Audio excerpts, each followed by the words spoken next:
Салам достор, даамдуу тамактар каналына кош келиңиздер. Бүгүн бизде баклажан менен жасалган манты болмокчу. Эгер кызык болсо, менен чогуу бирге болуңуздар. Алгач мантынын камырын жууруйбуз. Ал үчүн бизге 700 грамм эленген ун керек. Ун менде жогорку сорттогу, ошондой эле биринчи сорттогу унду да колдонсок болот.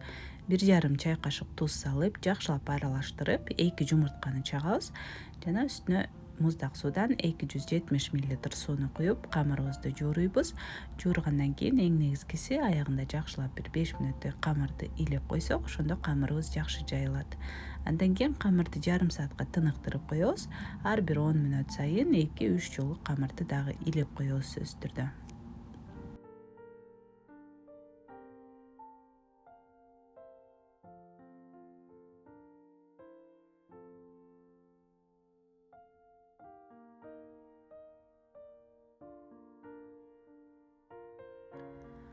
Ал эми манттын толтурмасы бүгүн бизде өзгөчө болмокчу. Мына ушундай тоголок баклажандар менен жасайбыз.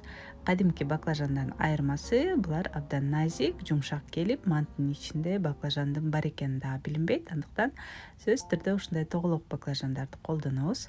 Кадимкидей эле баардыгын чарчы туурап алабыз. Бул жерде болжол менен 800 граммдай. Ошондой эле пияздан 600 граммдай коштум, ич майдан 150 граммдай, албетте өзүңүздүн каалооңузга жараша.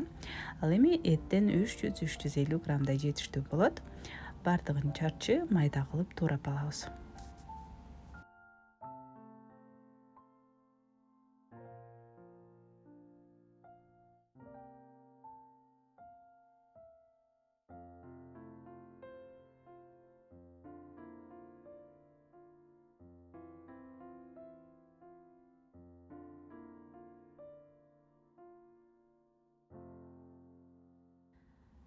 Татымалдардан болсо жарым аш кашыктай туз, жарым чай кашык кара мурч, кызыл калемпир татымына жараша, эгер ачуураак болсо азыраак, таттуу болсо 1 чай кашыктай. Ошондой эле 1 чай кашык кориандр кошуп, баардыгын жакшылап, пиязды алгач кара мурч менен жакшылап эзип алабыз, андан кийин калганын баардыгын аралаштырып салабыз.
Мына ушинтип мантыларыбызды түйүп, кадимкидей эле 45 мүнөт бууга бышырып алабыз. Ошо менен сонун мантыларыбыз даяр болот. Сиздер дагы сөзсүз түрдө жасап көрүңүздөр. Аябагандай даамдуу, ширилүү мантылар болду. Баклажан ичинде көп деле билинбейт, бирок өзүнүн өзгөчө даамын берип, бизге абдан жакты. Сиздерге дагы жагат деген ойдомун. Сөзсүз түрдө видеого лайк басып, каналыма катталып, комментарий калтырганды унутпаңыздар. Көргөнүңүздөр үчүн чоң рахмат. Кийинки видеолордон көрүшкөнчө.